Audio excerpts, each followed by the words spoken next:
Happy Friday, 7th graders, even though I am not here because I am sick, although I am here because I'm talking to you. Anyway, even though I am not here because we are sick, we are continuing our final week on different ways that we communicate with each other. And today it's all about like generational gaps. A lot of you mentioned yesterday that you kind of have to communicate in different ways with like your parents or grandparents than you would people normally your age.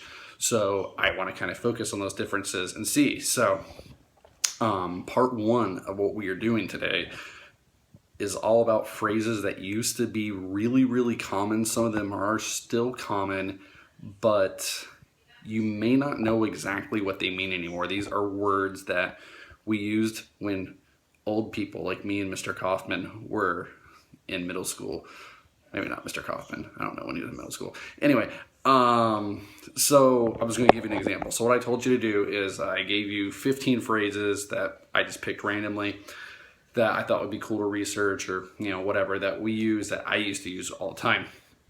So you're going to pick 10 of them. And I want you to try to figure out, one, what does it mean? Like, what does that phrase mean? And just write that in a sentence pretty easily. And then I want you to tell me why did they use that word? Because some of these, for example, you may actually know what the word means, but you might not know why they use that word. So the example I'm going to give you is not on that list, so you can't use this. But back in the day, this is so long ago, even I barely remember it. Once upon a time, MTV actually played music videos. It was music television, makes sense. So they had these things called VJs. A VJ, if you know what a DJ is, it stands for disc jockey, but it's like a radio DJ, a radio host, right? So VJ stood for video jockey because they showed music videos. So it was basically just a host that showed music videos. That's all it was. But we don't really use that word anymore because they don't really show music videos. They show whatever they show on MTV now. I don't know. I haven't watched in a while. So that would be, so my example would be, it would say VJ. And a VJ, I would say, was a video jockey.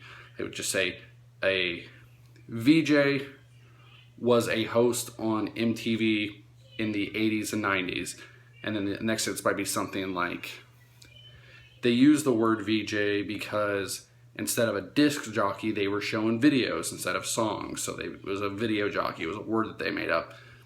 Not a perfect example, I know, but pretty easy, all right? So it's not a huge deal. If you're struggling with this, obviously you can look it up, but it would probably be easiest even just to ask someone older than you. So you basically have my permission to bug Mr. Kaufman if you want. Also, bonus points if you can make fun of his favorite band of all time, REM, okay?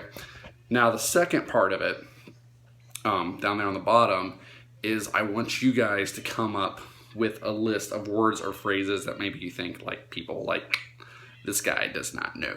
Although I probably know it because I'm an idiot. But so we're talking about things like maybe on fleek or whatever, right? I just said that on the video. So you would write down the word, write down your definition. Obviously there's not going to be a dictionary definition of on fleek. So I want you to tell me what it is. But then afterwards, I actually want you to go and ask an adult, hey, do you know what these phrases mean? So next to your word or definition, you could even do like check marks if they don't get them, like maybe a check mark for yes and an X for no or something like that. Or you could just write out a sentence and say, I asked my mom these 5 words and she knew 2 of them. She didn't know 3 of them. Pretty simple. So gives you an excuse to bug Mr. Kaufman and or talk to your parents over the weekend. I guess if you're watching this, it's Friday. So as always, be safe, have fun, and do something stupid, and I'll see you Monday.